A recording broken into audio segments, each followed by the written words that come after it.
Türkmenistanyň paýtagtynda tatuировка ýagny bedene hemişelik surat çekmek bilen meşgullanýan ustalar häkimetleriň üns merkezine düşdi. Azatlyk radiosynyň habarçylarynyň sözlerine görä polisiýa tatuировкasy bolan adamlary saklap, surat çeken ustalary anyklamak üçin olary soraga çekerler. Häzir köçelerde we sport merkezlerinde tatuировкasy bolanlary saklaýarlar we polisiýa gidip gözüniň aňyrsynda soraga çekerler. Kimiň tatuировка edýänligini soraýarlar. Birini 3 giýje gündizläp sakladylar diýip habarçymyz 30-njy maýda habar berdi.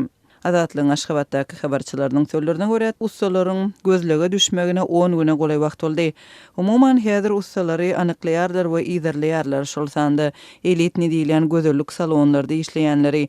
Bular ýalylaryň diňe birnäçe bar we olara ýokurdan himayet berilýärdi. Ýa-da olar ýokary wezipelilere, ýa-da olaryň aýallaryna, ýakynlaryna, ýa-da bolmasa ýönekey bolmadyk telekeçilere degişli salonlarda işleýärdi diýip Azatlygyň Aşgabatdaky habarçy taýtdy. Türkmenistanda tatuировкалary çekmek boýunça hyzmatlary resmi bolmadyk bir görnüşde amala aşyrylýar. Resmi gadançylyk bolmasa-da bu hyzmaty teklip edýän ýörite salonlar hem ýok. Bu mydama kölegidäki bir biznesdi we onuň üçin resmi ruhsatyň bar bolmagyna men şüphelenýärin. Hyzmatlar doly kanuny däldi.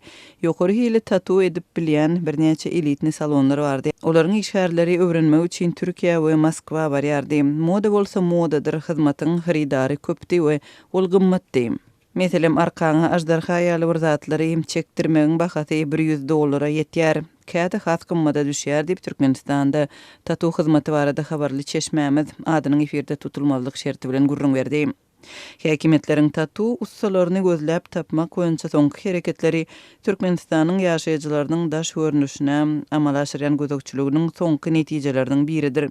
Bu görüş döwre wap saç bejertmek, sakkal goýbermek we sakkalyny gelşikli edip bejermek, saçyny boýamak bilen bir hatarda durýar we adamyň sypatyny ketgitlemekden, onuň erkesligine zorluk görkezmekden başga zat däl diýip azatlyk bilen gizlenlik şertlerinde söhbetdeş bolan Aşgabatyň ýaşaýjysy öz pikirini paýlaşdy. Şol biraktyň özünde de habarçylarymyz şunlar käbir döwlet edaralaryny işgärleriň gara äýnek takynmagyny gadagan edýändigini we bu barada olardan dilhat talap edilýänligini aýdýarlar. Şu çakaçenli gara äýnek takynmak gadagançylygyna Aşgabatyň ulug sürüjüleri sezebar edilipdi.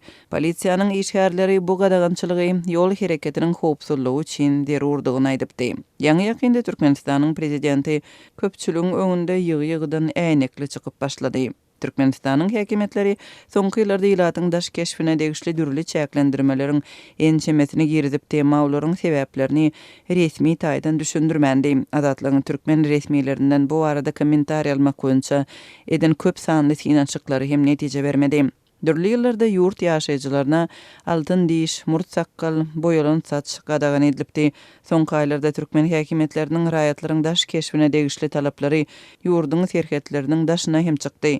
Hususan da mart aýynda Türkmenistanyň Belarusdaky elçisi şol ýurtda bilim alýan türkmenistanly ýaşlardan gyzlaryň jins balagyny giýmekden, oglanlaryň bolsa sakkal goýbermekden saklanmagyny talap etdi.